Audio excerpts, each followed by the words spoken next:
নমস্কাৰ ছাত্ৰ ছাত্ৰীসকল, মোৰ ইউটিউব চেনেললৈ স্বাগতম। সকলো মেট্ৰিক পৰীক্ষাৰ সকলো ছাত্ৰ ছাত্ৰীলৈ মোৰ আন্তৰিক শুভেচ্ছা জ্ঞাপন কৰিলোঁ। তো মই আজি যিটো বিষয় আলোচনা কৰিবলৈ গৈ আছোঁ সেইটো হ'ল যে বহুত ছাত্ৰ ছাত্ৰীয়ে মোক কৈছে যে মেম আমি কি ধৰণে লিখিলে এছামিছত 100 ভিতৰত 100 পাম, কিন্তু এছামিছত 100 ভিতৰত 100 পোৱাটো অলপ মানে আমাৰ কাৰণে অলপ কি হয় টান হয়, যাৰ কাৰণে টান বুলি একো নহয়, চেষ্টা কৰিলে আমি পাম বুলি ভাবিছোঁ। তো কি হৈছে যে ছাত্ৰ ছাত্ৰীসকলে মোক কৈছে যে কি ধৰণে আমি লিখিব লাগে, যে লিখিলে এক্সাম হলত কি ধৰণে আমি এক্সাম পেপাৰখনত এছামিছ ছাবজেক্টটো কি ধৰণে লিখিলে আমি মাৰ্ক বেছিকৈ পাম, যাৰ ওপৰত ভিত্তি কৰি মই আজি কি কৰিছোঁ তোমালোকৰ ভিডিঅ'টো বনাবলৈ লৈছোঁ। তো চব মই বৰ্ডত ফাৰ্ষ্টতে লিখি দিছোঁ যে কি আছে 100 নম্বৰ প্ৰশ্ন উত্তৰ কৰিব লাগে। ফাৰ্ষ্টত কি হৈছে আমাৰ যিটো মাৰ্ক, আমাৰ 100 মাৰ্কৰ আমাৰ কি হয় পৰীক্ষা হয়। 100 মাৰ্কৰ পৰীক্ষাৰ ভিতৰত আমি 100 কেনেকৈ টাচ কৰিম, 100 মাৰ্কৰ ভিতৰত 100 টাচ কৰিব গ'লে আমি কি ধৰণে লিখিব লাগিব, বস্তুখিনি কি ধৰণে আমি প্ৰশ্ন উত্তৰখিনি কৰিব লাগিব, সকলোবোৰ বস্তু মই কি কৰিছোঁ ধুনীয়াকৈ এই বৰ্ডখনত লিখিছোঁ।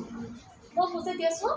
যে কি হৈছে যে 100 ভিতৰত 100 নম্বৰ পাব হ'লে আমি 1 মাৰ্কো যাতে আমি এৰি থৈ আহিব লগা নহয়, কাৰণ 1 মাৰ্কটো আমাৰ জীৱনৰ কাৰণে, আমাৰ লাইফৰ কাৰণে বহুত মূল্যৱান হ'ব পাৰে। কাৰণ চোৱা, বহুত ছাত্ৰ ছাত্ৰী আছে 1 মাৰ্কৰ কাৰণে ষ্টাৰ নোপোৱা, 1 মাৰ্কৰ কাৰণে ডিষ্টিংশ্যন নাপায়, 1 মাৰ্কৰ কাৰণে ফাৰ্ষ্ট ডিভিজন নাপায়, 1 মাৰ্কৰ কাৰণে ছেকেণ্ড ডিভিজন নাপায়, 1 মাৰ্কৰ কাৰণে কোনোবা ছাত্ৰ ছাত্ৰী ফেইলো কৰিব লাগে। তো 1 মাৰ্কটো আমাৰ জীৱনৰ কাৰণে কি হ'ব পাৰে বহুত মূল্যৱান হ'ব পাৰে, যাৰ কাৰণে মই কৈছোঁ 100 নম্বৰৰ প্ৰশ্ন উত্তৰ কৰিব লাগিব। আমি এনেকৈ টাৰ্গেট ল'ব লাগিব যে 100 মাৰ্ক আছে, 100 মাৰ্কৰ ভিতৰত যে 3 ঘণ্টা টাইম আমাৰ, এই 3 ঘণ্টা টাইমত আমি 100 মাৰ্ক আমি কি ধৰণে আমি কি কৰিম কভাৰ কৰিম। চ' ফাৰ্ষ্টতে কি আছে যে 1 ঘণ্টা, প্ৰথম যিটো 1 ঘণ্টা কাৰণ আমাৰ একদম 3 ঘণ্টা হয়, প্ৰথম 1 ঘণ্টাত 35 নম্বৰ আমাৰ এনেকৈ টাৰ্গেট কৰি ল'ব লাগিব যে প্ৰথম যিটো ঘণ্টা আছে, প্ৰথম 1 ঘণ্টাত আমি 35 মাৰ্কৰ কুৱেশ্যন এনচাৰ কৰিব লাগিব। দ্বিতীয় ঘণ্টাত আকৌ 35 নম্বৰ আমি কুৱেশ্যন এনচাৰ কৰিব লাগিব। তৃতীয় ঘণ্টাত 30 নম্বৰৰ কুৱেশ্যন আমি কৰিব পৰা হ'ব লাগিব। টোটেল আমাৰ যাইকিনে কিমান হ'ল 100 মাৰ্ক বা 100 মাৰ্ক। তো বুজিয়ে পালে এইখিনি। তাৰপিছত চোৱা কি হৈছে যে প্ৰশ্ন নম্বৰ 2 নম্বৰটো আছে প্ৰশ্ন নম্বৰ শুদ্ধকৈ লিখিবা। প্ৰশ্নৰ নম্বৰ শুদ্ধকৈ লিখিবা। প্ৰশ্নৰ নম্বৰ যে আমি যে আমাৰ যিটো কুৱেশ্যন পেপাৰত ধুনীয়াকৈ নাম্বাৰ দিয়া থাকে, চিৰিয়েলি এটা নাম্বাৰ দিয়া থাকে, 1 নম্বৰৰ কুৱেশ্যন ইমান, 2 নম্বৰৰ কুৱেশ্যন ইমান, 3 নম্বৰৰ কুৱেশ্যন ইমান। তো আমি যদি 1 নম্বৰৰ কুৱেশ্যনটো 1 নম্বৰৰ যিটো কুৱেশ্যন, 1 নম্বৰ কুৱেশ্যনটো যদি আমি তাত 2 বহাই দিওঁ, তেন্তে কি হ'ব, এক্সামিনাৰৰ কপি চাওঁতে ওলট পালট লাগিব পাৰে, আৰু তোমাৰ হোৱা এনচাৰটো তোমাৰ কুৱেশ্যন মাৰ্কটো নিমিলাৰ কাৰণে হোৱা এনচাৰটো তোমাৰ কি কৰিব পাৰে কাটি দিব পাৰে। এইটোৰ ওপৰত তোমালোকে সতৰ্ক থাকিব লাগিব যে মই যদি 2 মাৰ্কৰ কুৱেশ্যন কৰিবলৈ গৈ আছোঁ, এই 2 নম্বৰ কুৱেশ্যনৰ আনচাৰ যদি কৰিব গৈ আছোঁ, তেন্তে মই ফাৰ্ষ্টত কুৱেশ্যন যিটো কি হয় নাম্বাৰ হয়, কুৱেশ্যনৰ যিটো নাম্বাৰ, সেই নাম্বাৰটো মই ধুনীয়াকৈ দিব লাগিব। তাৰপিছত মই সেই কুৱেশ্যনৰ এনচাৰটো কৰিবলৈ আৰম্ভ কৰিব লাগিব। তাৰপিছত চোৱা 3 নম্বৰটো কি কৈছে, বানান শুদ্ধ হ'ব লাগিব। বানান মই জনামতে বহুত ছাত্ৰ ছাত্ৰীৰ কি হয় বানান ভুল হয়। বানান ভুল হোৱাৰ কাৰণ এটাই যে বানান কিয় ভুল হয়, বানান ভুল হয় আমাৰ কিছুমান কনফিউজৰ কাৰণে, যে এছামিছত বানান ভুল হোৱাৰ কাৰণ এটাই যে চোৱা, এয়া মই যে ইয়াত ক খ লিখি দিছোঁ, দেখা পাইছে চাগে, মই যে ইয়াত ক খ লিখি দিছোঁ, এই ক খবোৰ লিখাৰ কাৰণ এটাই যে আমাৰ কিছুমান বৰ্ণ আছে, এই বৰ্ণ কিছুমান উচ্চাৰণ একে হোৱাৰ কাৰণে আমাৰ কি হয় বানান ভুল হয়। যেনিবা ইয়াত ক খ একেটাতো আমাৰ বিশেষ একো অসুবিধা নাই, প্ৰথম চ দ্বিতীয় চ এই দুটাত আমাৰ অলপ ওলট পালট লাগে, প্ৰথম চ দ্বিতীয় চ বৰ্গজ আৰু জ, তাৰপিছত এই লাইনটো মধ্যমীয় তৰ লাইন আৰু দন্তীয় তৰ লাইনটো আমাৰ কি হয় ওলট পালট লাগে, আৰু কি হয় তালিবীয় হ, মধ্যমীয় হ, দন্তীয় হ, এই কেইটা বৰ্ণ লিখোঁতে আমাৰ কি হয়, আমাৰ কি হ'ব পাৰে বানান ভুলো হ'ব পাৰে। যাৰ কাৰণে মই ছাত্ৰ ছাত্ৰীসকল তোমালোকক মই বাৰে বাৰে কৈ আছোঁ, তোমালোকে কিবা এটা আনচাৰ মুখস্থ কৰি কি কৰিব পাৰা, তোমালোকে এই বৰ্ণকেইটাৰ ওপৰত তোমালোকে ভালকৈ গুৰুত্ব দিব লাগিব। এই বৰ্ণকেইটা যেতিয়া তোমালোকক ক্লিয়াৰ হ'ব, ভালকৈ তোমালোকে চাই ল'লা, তাৰপিছত আমাৰ বানান আৰু বিশেষ ভুল নহয় মোৰ মতে। আৰু কি কৰিব পাৰা তোমালোকে বানান যদিও বহুত ছাত্ৰ ছাত্ৰী আছে সিহঁতৰ বানান ভুল হোৱাৰ কাৰণে কুৱেশ্যনটো ধুনীয়াকৈ লিখিছে কিন্তু তাত বানান ভুল হোৱাৰ কাৰণে মাৰ্ক কমি যায় তো মই ভাবোঁ যে তোমালোকে কি কৰিব পাৰা যে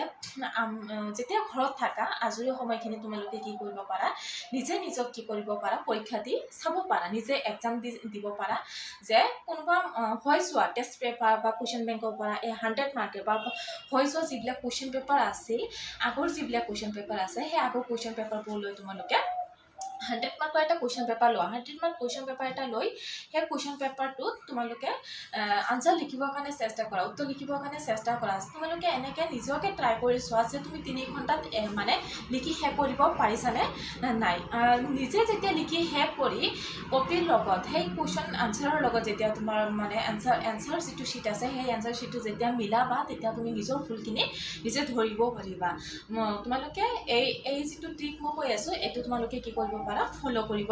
পাৰা 2 নম্বৰ গ'ল 3 নম্বৰ গ'ল তাৰপিছত আহিল যে 4 নম্বৰ কি আছে যে কটাকটি নকৰিবা বিশেষকৈ দেখা যায় যে ছাত্ৰ ছাত্ৰীসকল কি কৰে লিখে এটা কুৱেশ্যন যেতিয়া কুৱেশ্যন পেপাৰ পায় কুৱেশ্যন পেপাৰটো ভালকৈ নাচায় যে কুৱেশ্যনত কি লিখিছে নচোৱাকৈ কি কৰে সিহঁতে খৰধৰ কৈ লিখোঁতে যেতিয়া এটা কুৱেশ্যনত কৈছে এটা লিখিছে আৰু এটা যেতিয়া লিখা শেষ বস্তুখিনি লিখা শেষ হৈ গ'ল কুৱেশ্যন আনচাৰটো লিখা শেষ হোৱাৰ পিছত ভালকৈ যেতিয়া পঢ়ি চায় তেতিয়া গম পায় কুৱেশ্যনটো এইটো কৈছে মই বেলেগ এটা আনচাৰ লিখিছোঁ আকৌ কি কৰে কাটি দিয়াৰ ফলত কি হয় যে তোমাৰ কপি তুমি যিটো লিখিলা আনচাৰ শ্বীট যিটো তুমি কপিত লিখিছা কপিটো দেখিবলৈ অলপ বেয়া হয় আৰু এক্সামিনাৰে যেতিয়া তোমাৰ কপিটো চেক কৰিব তুমি যিমানে ধুনীয়াকৈ নিলিখা কটাকটি কৰিলে কিন্তু তুমি তাতো মাৰ্ক কম পাব পাৰা আৰু দেখাটো কি হয় বেয়া হয় যাৰ কাৰণে মই কৈ আছোঁ যে কুৱেশ্যন পেপাৰ পোৱাৰ লগে লগে কুৱেশ্যন পেপাৰটো তোমালোকে ভালকৈ এবাৰ কুৱেশ্যনটো ভালকৈ পঢ়ি চোৱা যে কুৱেশ্যনত বিচাৰিছে কি কুৱেশ্যন যি ধৰণে বিচাৰিছে সেইমতে আমি তাৰ উত্তৰ দিব লাগিব হয়নে নহয় তাৰপিছত চোৱা 5 নম্বৰ কি কৈছে আবেদন পৃথক পৃষ্ঠাত হ'ব নালাগে আমি যে এপ্লিকেশ্যন লিখোঁ বা আবেদন লিখোঁ ইংলিছ বা আছামিছতে যে আবেদন লিখোঁ আমি আবেদন লিখোঁতে কি হয় যে এটা কুৱেশ্যন লিখিছোঁ এটা পেজ আছে বা এটা পৃষ্ঠা আছে সেই পৃষ্ঠাখনত প্ৰথম এটা পৃষ্ঠাত মই কিবা এটা আনচাৰ লিখিছোঁ আনচাৰটো লিখি অলপখিনি ঠাই মোৰ কি হৈছে ৰৈ গৈছে এই ঠাইখিনি ৰৈ যোৱাৰ ফলত এইখিনি লৈ আধালৈ কিবা এটা কুৱেশ্যন আনচাৰ লিখিছিলোঁ তাত তলত কি হৈছে অলপখিনি ঠাই ৰৈ গৈছে সেই ঠাইখিনিৰ পৰা আমি আবেদন লিখিবলৈ ষ্টাৰ্ট কৰোঁ আচলতে এইটো আমাৰ ভুল হয় এনেকৈ আবেদন নিলিখে কাৰণ যিকোনো এটা আবেদন বা এপ্লিকেশ্যন লিখিব হ'লে যিকোনো এটা পৃষ্ঠা গোটেইখিনি কভাৰ কৰিব লাগিব তেনেকৈ আমি আবেদনখন লিখিব লাগে আমি কি কৰোঁ যে প্ৰথমতে কি কৰোঁ এনচাৰ এটা লিখিলোঁ প্ৰথম এনচাৰ এটা লিখা শেষ হৈ গ'ল তলত যে ঠাই ৰৈ আছে তাৰ পৰা আবেদনখন লিখা ষ্টাৰ্ট কৰোঁ তেনেকৈ আমাৰ ভুল হ'ব তেনেকৈ মাৰ্ক নাপাম আমি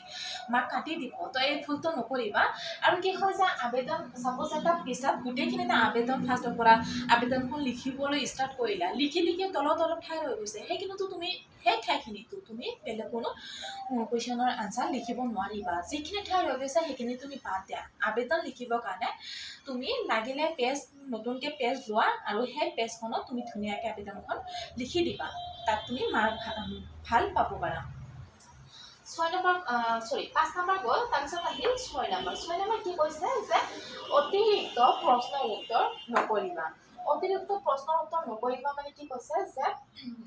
আমি কি কৰোঁ যে আমাৰ কুৱেশ্যনত লিখা থাকে প্ৰত্যেকটো কুৱেশ্যনত 1 নম্বৰ 2 নম্বৰ 3 নম্বৰ এনেকৈ দি ক খ 1 নম্বৰ ক খ অংক এনেকৈ দিয়া থাকে তো যিটো 1 নম্বৰ কুৱেশ্যনত থাকে ওপৰত ধুনীয়াকৈ লিখা থাকে বা হাইলাইট কৰা থাকে যে তলৰ 5টা বা 4টা কুৱেশ্যনৰ উত্তৰ লিখা তাত সাপোজ 4টা লিখিব দিছে আমাৰ অপশ্যনত আছে 8টা তাৰ পৰা যিকোনো 4টা লিখিব দিছে আমি সেইটো চাব লাগিব ফাৰ্ষ্টত যে কেইটা লিখিব দিছে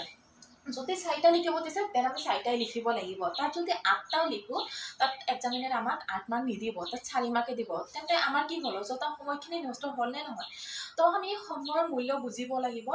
8টা য'ত 4টা লিখিব দিছে তাত 8টা লিখিলেও আমাক কি কৰিব 4 মাৰ্কে দিব আৰু এটা ভুল কি হয় যে তুমি যেতিয়া 8টাই কৰিব গৈ আছা 4টা কুৱেশ্যন লিখিব দিছিল তুমি 8টাই লিখিছা কিবা কাৰণত তোমাৰ ফাৰ্ষ্টৰ কুৱেশ্যন আৰু এক নম্বৰৰ ক আৰু খ আনচাৰটো তোমাৰ ভুল হ'ল 2 মাৰ্ক তাত তোমাক কি কৰিব কাটি দিব 2 মাৰ্ক তাতে কাটি দিলে লাষ্টত যে তোমাৰ আৰু কেইটা ৰৈ গ'ল আৰু কেইটা ৰৈ গ'ল 6টা যে ৰৈ গ'ল 6টাৰ ভিতৰত তোমাৰ 6টা কি হৈছে শুদ্ধ হৈছে তোমাৰ কিন্তু সেইকেইটা নাচায় বুজি পাইছা ফাৰ্ষ্টত 2টা কাটিলা আৰু যি 2টা শুদ্ধ হ'ব তাতে তুমি 2 মাৰ্ক পাবা এইটো মানে এটা ভুল হয় ইয়াৰ ওপৰতো তোমালোকে সতৰ্ক হ'ব লাগে আৰু যিকেইটা দিছে কুৱেশ্যনত সেইকেইটাই আমি কৰিব পৰা হ'ব লাগিব নহ'লে আমাৰ সময় কি হ'ব মানে সময়ৰ অভাৱ হ'ব পাৰে বল তাৰপিছত আহিল 7 নম্বৰ কি কৈছে নম্বৰ চাই উত্তৰবোৰ ছুটি বা দীঘল কৰিবা আমাৰ কি থাকে যে আমাৰ প্ৰত্যেকটো কুৱেশ্যনৰ চিৰিয়েল নম্বৰ দিয়া থাকে তাৰপিছত কুৱেশ্যন থাকে তাৰপিছত মাৰ্ক দিয়া থাকে যে এইটো কুৱেশ্যনত 3 মাৰ্ক আছে এইটো কুৱেশ্যনত 4টা আছে বা 5 আছে তো কি কৰিছে যে নম্বৰ চাই আমি যিকোনো এটা কুৱেশ্যন আছে কুৱেশ্যনটো আমি পঢ়াৰ পিছত আমাৰ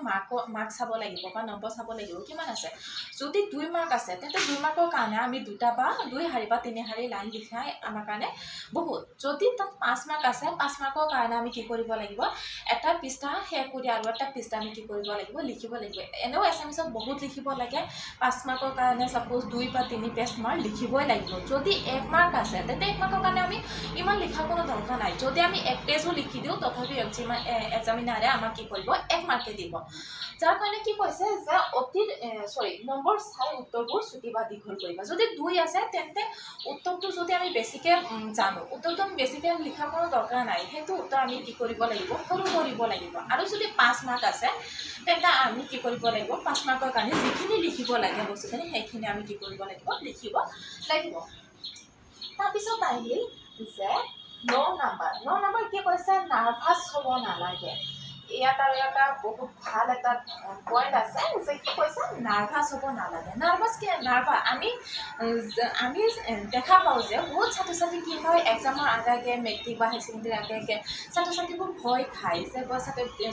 ছাত্ৰ ছাত্ৰীবিলাকে কি কয় ভয় খায় যে কি ভয় খায় যে আমি যিটো স্কুলত পঢ়িছোঁ সেইখন স্কুলত এক্সাম হ'লে ভাল হ'লেহেঁতেন এতিয়া চেণ্টাৰবিলাক আমাৰ বেলেগ ঠাইত চেণ্টাৰ পৰে তাত মানে চিনাকি কোনো নাথাকে হয়তো লগৰ কোনোবাৰ লগত পঢ়োনে নাই লগৰ কোনোবা আছে নে নাই চিনাকি কোনোবা আছে নে নাই সেইটো চোৱা তোমাৰ কি নহয় উদ্দেশ্য নহয় তোমাৰ উদ্দেশ্য একেটাই হ'ব লাগে যে মই কেনেকৈ 100ত 100 পাম এক্সামটো মই কেনেকৈ দিম ভয় লগাৰ কথা একোৱে নাই ধুনীয়াকৈ পঢ়ি যাবা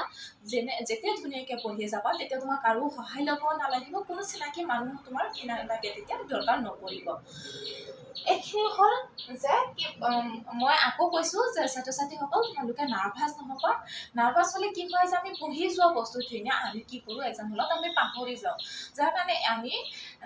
নাৰ্ভাছ হ'বই নালাগে মুঠেও নাৰ্ভাছ হ'ব নালাগে আমি ধুনীয়াকৈ শান্তশিষ্ট হৈ ধুনীয়াকৈ প্ৰিপাৰেশ্যন লৈ আমি এক্সাম হলত বহিব লাগে আমি 100ৰ ভিতৰত 100 মাৰ্ক পাবৰ কাৰণে আমি সাজু হ'ব লাগে এইখিনিয়ে আজিৰ উত্তৰ মানে যিটো ভিডিঅ' আজিৰ মোৰ পৰা এইখিনি আছে